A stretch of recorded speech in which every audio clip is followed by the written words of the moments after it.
Mima Kwaba edit by Emergency Ghana TV so enne ye the update ebremo efa akola na we the 14 years ne papa eni ni dimpemo go for 6 good years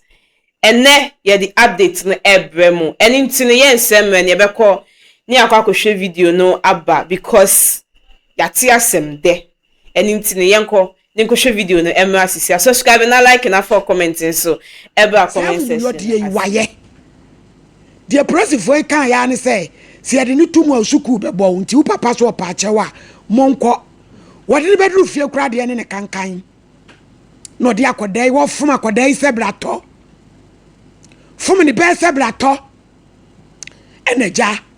akra fro ka di na sembe da ye ko Eastern Regional Police Command eye miame papa na wo yini buadi bossman papa baby I will be all correct. Nature say, Akodai, Nana Brampa no di animu aya o mkoye. Yeso ko said the inspector party. Nata dia kon wan hia. Cheso akoka ntokwa kejetia. Won hu ye nso wana. A ono so oye te said ye wa bodamu ansa. Enso da so gina kwa hu tiji nkrofo sika e o process adwuma konum. Ti wo mo ye sa asem no yebe hwehwemu ene yebe ko dokota ene ye kwaje nkrata twa no pam no ni ansem ache no ye papa bi wa America ene wa ba adopt akora no Sompa Nkomo ye gina se ba atai ye hu ne emanyina e ma papa ne de akora ne kotema na no ame frɛ me ba no na ni jesem yakoto university forms kama obe start school na krani kefie wa brabo chese nani aje papa no wa America tini baba ayoa a onu so awie university wo fie ho ne baba ba ko so London o ma wo ne nananom wo fie ho o mani aka ne yese Lorisha 4 o'clock no asole pra ye ni bibia pepepe chese onya kora bone na wo nyame chese wo be wiase na wo be hia busua bone bronsam beyifo sasa bronsam sense petapeta no abrabo no se Kristo amemu ansane abasadenia na chese wo kowu ano no na minum se yesi wo ya no de wo kwaduro so no okodu kwaduro so no san kwasasem wadie ya no kora se nananom se mo ka no kora se de enum se nananom abosom de mo de no kora eya dwuma no ese mo gira echi eye samu gina yechi se nananom abosom aya nananom eno nanom de ye dwuma ye nyina nyi ye betu bi me nana to ade wo ye bro no to mronto a wo to bia na diska na sapampa na se abrewan be kofoma ba na pampa ne enyama na sa na sika ne sapampa na se obi enyi bi because na ye suro sa abosom e wo wiase nananom mudi rukore sa bambofo ti se pate e sore kanche se yeye mu binti ye agi akoda jankapa na watumi kanche dia se odi ti nananom mo mani konkomo so e mu ni tiri so mo mani konkomo so e mu ni tiri so asase yampo nyina moa sa wo ho na wadoma nkoma ho a inspector party ya wono ane ba wafa kodan free evisha dunai na mi imagine se batai na ma yema kodan no obi wa prochira be adopt akodan no edini ko invest se be ya kodan na brabo o bi de senti kwa na me perege na de asi ede na mani hu na mi imagine se batai se me makoda na brabo nsei na nanum se mo ho se de inspector patenu se wono de wode abosom be ya dwuma na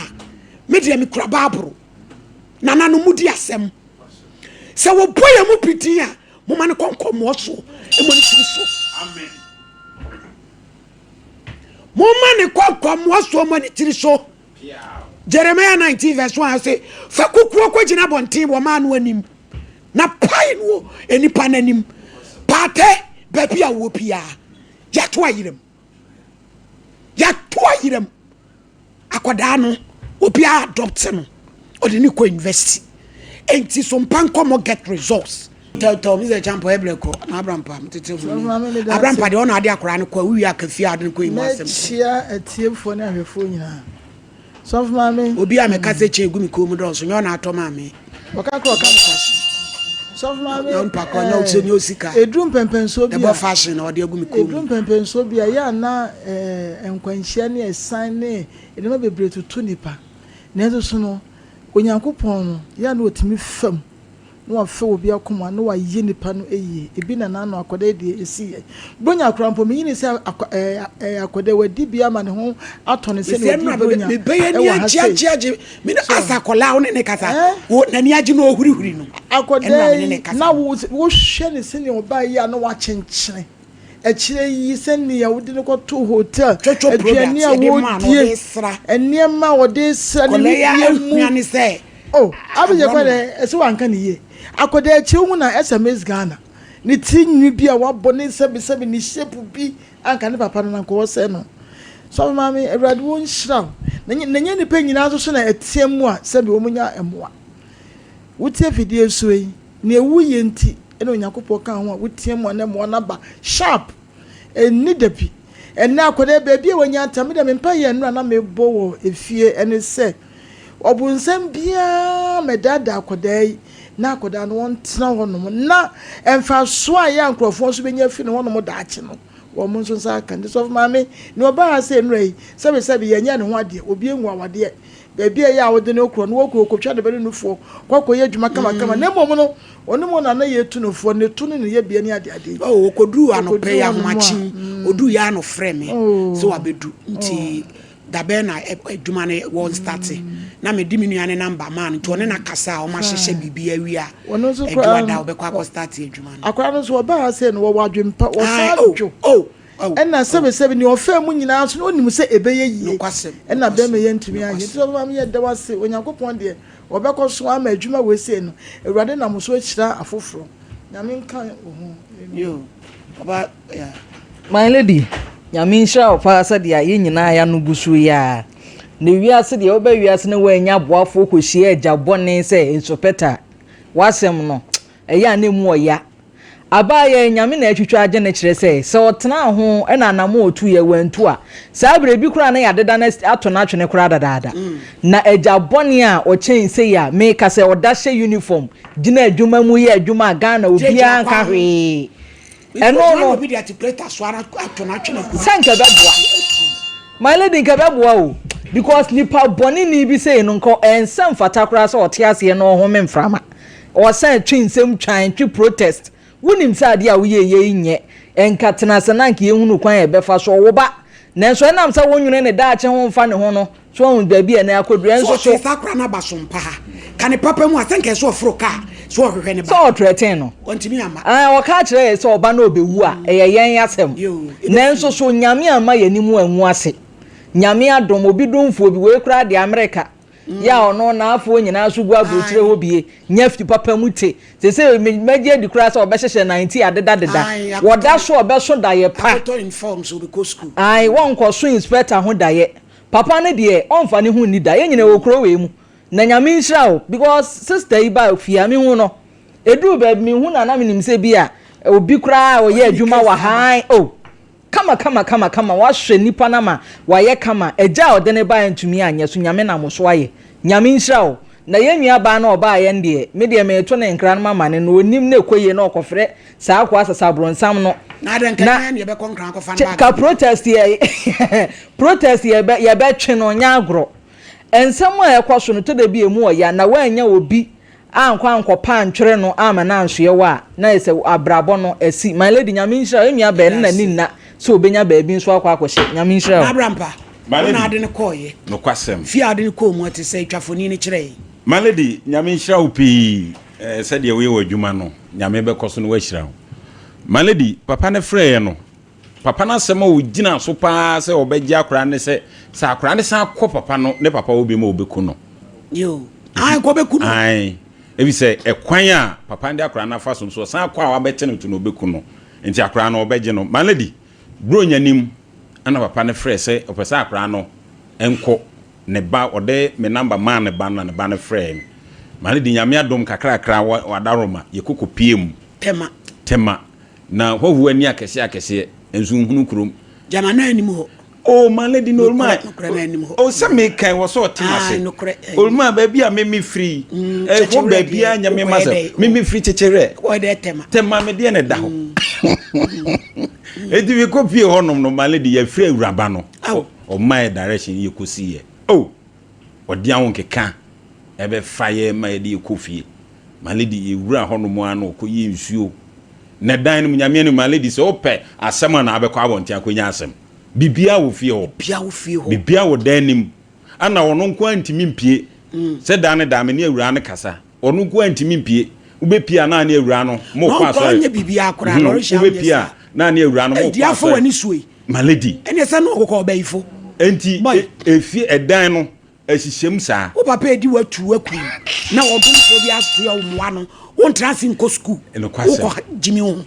maledi enti dan na asihyem bibia wo inside that say o ma bontin ma me pehwe enti ni panini di nkoma na ose yemfa na resource no emra ensende no wonhwe enti me ma Kevin twai na ye de sende no wo hwe na se ebeboa ana obisa akra ne say school be no person ko no ono ase ene wo hye akra ase ono nko yese ya ebi an nya ne field no no enti won kan de wo person ye ana so person ye pharmacist na papa ne say ubetimi no ose ya no ose mate enti last week ese o school ni bi last week ana one ne o ma ne ba no nyina de ne koyo makoto forms no o the forms no kra so send me a eno so wo ha se o akoto de abafie na my lady the on ne se na on say akra ne se ne Ghana card na ka forms no bibia wo mu a o mu de Ghana card ne fere akra ne se papa ne hye ne niema brebi no se wo hye Ghana card ne nyina fry inspector patenya mianim no waye nkwase ade pi ya chese o kana sama ade beche eti papa no eba no so onimobi a wo ye Ghana card minti se omukono muboni dini na se yiba dia na se oye foforo e de amano takra ne de papa ne se nyame ya dom na so wie school no na bibia dada na kwa mu a o hye bosa akra nkro be san de na ko abrochire ba bi o nyame beboa ama akra no sama aba no nyame be di na chi ewre fi no ho ti asema me so ka che papa ne se nyame hira no ya papa yi ba bi o ti asema me ka che ne se papa akra ne se ne se kwase api oni na ona ne maame abusua ni bi oni maame ne papa ne se ne maame ne ya hya woni eno okofa eno hia ne garamse ase one ne nyem ye owo ye no waje ne ba maame ne so awu ntu ni sa pepe enti se no e papa yi wanya e ba ka ne ma ho maledi na papa ha ye ka na asem no se de ni su ne ban tin maledi se oje nkrafo mase ya wo mo ne nam enipa nsia no hwe wo mu ayo we ka ho nsia na ga zinya mi nhira ya oguso a na otinyame ase ono me kaza maledi preaching kwa o eje uruma na mai din o kam so o preach na o kotu na eja mai din na miti eti maledi nyame nhira o se onam so a nyame adom wakwa pie mu tema na wura na oba ende maledi futuo ene ye de be ma no se onko sene nani no onko ye adwuma e mehwe nkura num no na obi nhwe obi ba maledi nyame nhira midobi bia se so jibe ma ye ko hwe video ne eba ye se na mdika eka ye no na akola no onim se nyama bebre e na eto no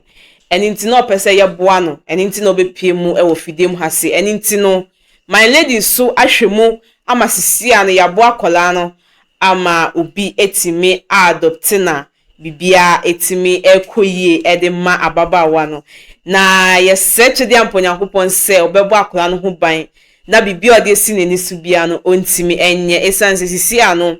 ne papa ne de we yi na fi system no mu eni nti no focus e wo no ane so de hia ne se akola no ebe ya akola pa esanse bibia wakohye ne de eyankasa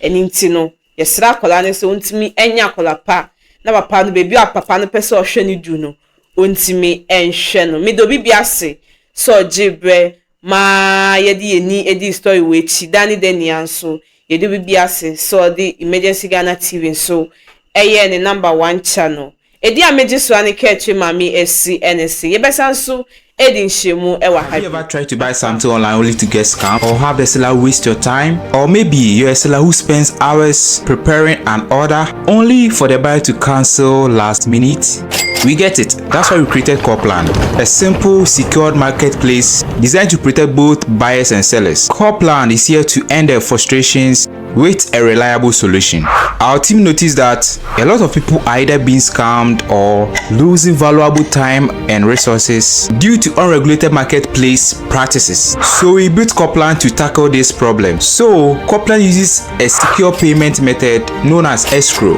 which keeps payment safe until both the buyers and the sellers are satisfied with the transaction. Here is how it works. When a buyer orders an item, the payment is held securely, meaning the seller doesn't get paid until the item is successfully delivered. The seller is notified and can accept or decline the order. If accepted, they reach out to arrange the delivery. Once the item is delivered, the seller marks it as delivered. So from there, the buyer has 48 hours to confirm they are happy with the product or to request a revision if there is any issue. When the buyer is satisfied, they accept the order and the funds are therefore released to the seller. If no action is taken within 48 hours, the order is automatically marked complete and the seller will be paid. Copland is here to build trust in online buying and selling. With our escrow system, both buyers and sellers can feel secured, knowing their time and money are protected. So why not try Copland for your next online transaction? Visit us at www.copland.coplandtechnologies.com.